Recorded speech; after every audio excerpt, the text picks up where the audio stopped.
আউযুবিল্লাহি মিনাশ শাইতানির রাজিম বিসমিল্লাহির রহমানির রহিম।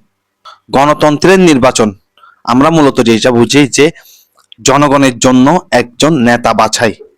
আমি গণতন্ত্র কি জায়েজ নাকি না জায়েজ এগুলো নিয়ে কথা বলবো না। গণতন্ত্রের নির্বাচনটা মূলত জনগণের জন্য একজন নেতা বাছাই করে কারা? জনগণ নিজেরাই।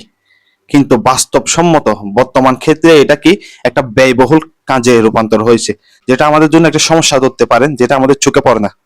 উদাহরণস্বরূপ বলা যায় যে প্রথমত এখানে দুটা ব্যয় থাকে, প্রধানত একদম যেটা প্রধান ব্যয় এর মধ্যে দুইটা ব্যয় থাকে, দুইটা খরচ থাকে।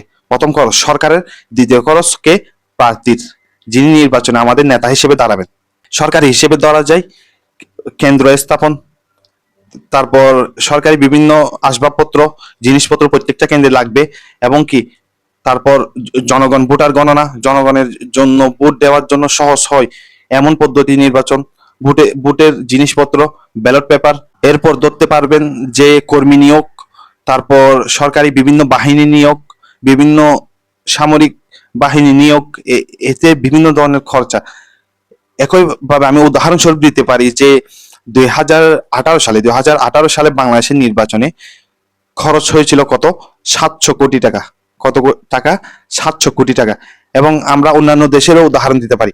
ভারতের লোকসভা নির্বাচনে 2019 সালে প্রায় 60,000 কোটি রুপি খরচ হয়েছে। একইভাবে আমরা যুক্তরাষ্ট্র, ইউএসএ এর ক্ষেত্রেও বলতে পারি যে ওরা সিনেটর এবং প্রেসিডেন্ট নির্বাচনের মোট ব্যয় 14 বিলিয়ন মার্কিন ডলার। এটা মূলত নির্বাচনটা আমাদের এখন ব্যয়বহুল একটা কার্যক্রমে পরিণত হয়েছে।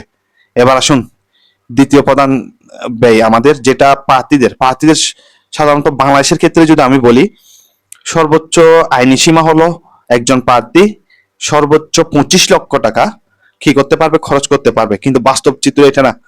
এই খরচটা ওনার গিয়ে দাঁড়ায় কত? কোটির উপরে।